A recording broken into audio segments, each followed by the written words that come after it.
Myths about the Camino is the topic for this video. Let's debunk them and set the record straight.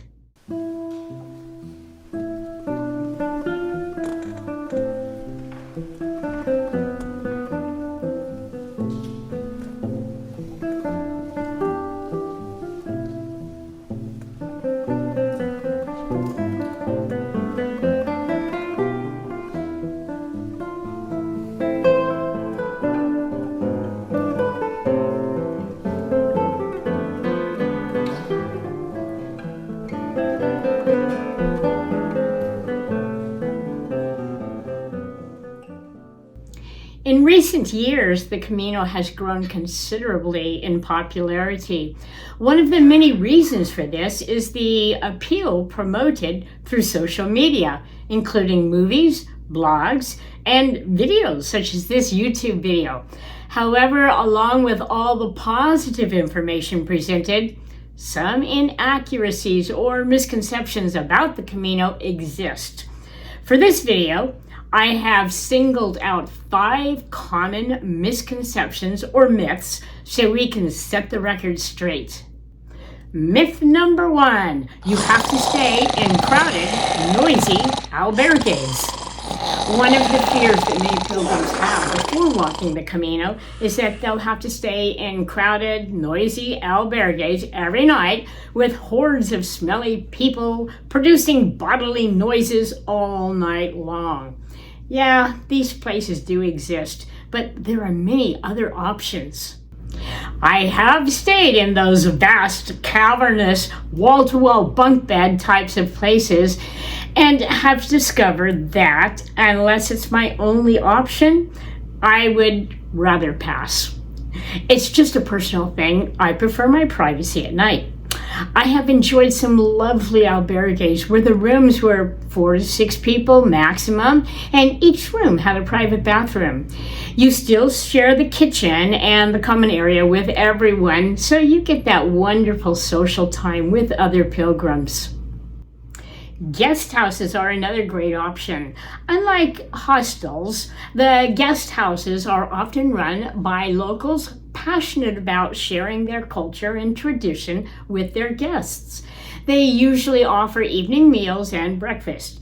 Because you're in someone's house, you often share the bathroom with other guests. However, guest houses are a great way to experience the local hospitality.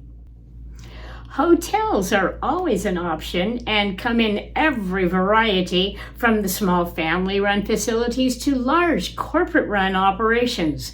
My favorite hotel chain in Spain is the Paradors. These are luxury accommodations funded by the Spanish government to restore historical buildings. These collections of historic buildings include castles, palaces, convents, and monasteries, to name a few. Each Parador hotel has unique amenities and features that make it stand out. They often offer a pilgrim rate, so if you choose to stay in a Parador, be sure to ask.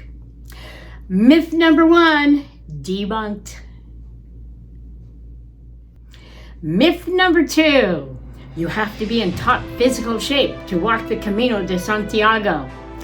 Another common myth about the Camino de Santiago is that you must be a seasoned hiker or in peak physical condition to walk the trail. While it's true that walking a Camino can involve long days of walking and varying terrains, you don't have to be a marathon runner to complete the Caminos. There are over 100 routes in Spain alone. The variety of terrain, scenery, climate, and landscape environments allow you, the walker, to select a route that will meet your needs and desires. So, as long as you're willing to put one foot in front of the other and take breaks when needed, you can and should walk a Camino. Myth number 2, debunked. Myth number 3, you have to be religious to walk the Camino de Santiago. One of the biggest misconceptions about the Camino is that you must be religious to walk the trail. While the pilgrimage's origins are in Christianity, following the path that St. James took, You don't have to be a devout Catholic or a Christian to walk the Camino.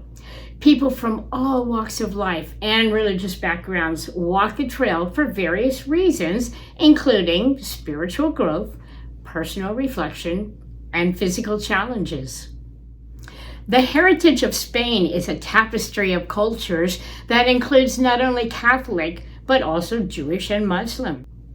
Often, if you look very closely at cathedrals and churches, you'll notice that the foundations are Roman, then built upon that was a Muslim mosque, then a Jewish synagogue, and on top of all that, the present structure, which is a Catholic church or cathedral. The history is beautiful, and you don't need to be of any specific religion to appreciate it. When you arrive at the Pilgrim office in Santiago to apply for your Compostela, you're asked to tick the box that best describes your reason for walking the Camino. The options are religious, not religious, and other. Over the past 10 years, the average has been about 20% religious, 70% not religious, and 10% other. So, bottom line, you don't have to be religious to walk a Camino. The Camino de Santiago welcomes all travelers with open arms. Myth number 3, debunked. Myth number 4, you have to walk the entire Camino de Santiago in one go. Many people believe that to experience the Camino de Santiago truly, you must walk the whole trail in one go. Well, some pilgrims walk the popular routes in one continuous journey. Others break up the trail into smaller sections or even cycle or drive parts of the route. As I mentioned earlier, there are over 100 official Camino routes just in Spain alone. Some are just a day or two, and others take many weeks to walk the entire route. With the new ruling of the Pilgrim office in Santiago, to qualify for your Compostela, you must walk continuously 100 kilometers on any official route, then jump to the last stage and walk into Santiago. This makes it much easier for pilgrims to walk the routes that previously they could not have done and still qualify for the Compostela. There's no right or wrong way to experience the Camino de Santiago, and it's entirely up to you to do it however you would like. Whether you walk for a week or a month, every step you take on the Camino is a step in the fantastic environment unique to the Camino. Myth number 4, debunked. Myth number 5, you have to walk the Camino de Santiago alone. Another common misconception about the Camino de Santiago is that you have to walk the trail alone. While many pilgrims walk solo to reflect and meditate in solitude, there are plenty of opportunities to meet other travelers and form friendships. Whether you walk with a friend, a family member, or join a guided tour, the Camino de Santiago is a social experience that allows you to connect with people worldwide. By walking with others, you can share stories, provide support, and form long-lasting bonds that will enhance your pilgrim experience. I prefer to walk alone, but I'm never really alone. Perhaps on the trail, I will be in solitude in nature, but in the towns and villages, I always find people to visit with. Also, at the lodgings for the evening, the company of other pilgrims facing the same challenges is always pleasant. Additionally, even in the large groups, each individual has to walk their own Camino. They may do it with friends, family, or spouses, but they take each step independently. The encouragement from others helps, but ultimately, it's a solo journey. Myth number 5, debunked? Maybe. The Camino de Santiago is a transformative journey that offers something for everyone, regardless of your religious beliefs, physical abilities, or preferred travel style. By debunking these 5 common myths about the Camino, I hope to inspire more people to embark upon this remarkable journey and discover the beauty and magic of the Camino. Whether you walk for spiritual enlightenment, personal growth, or simply to challenge yourself, the Camino de Santiago is a trail that will forever change your perspective on life and travel. So put on your walking shoes, pack your backpack, and set out on the Camino de Santiago. The journey of a lifetime awaits. It's time for some music. The Russian composer Dmitri Shostakovich wrote a Suite for Jazz Orchestra No. 2 in 1938.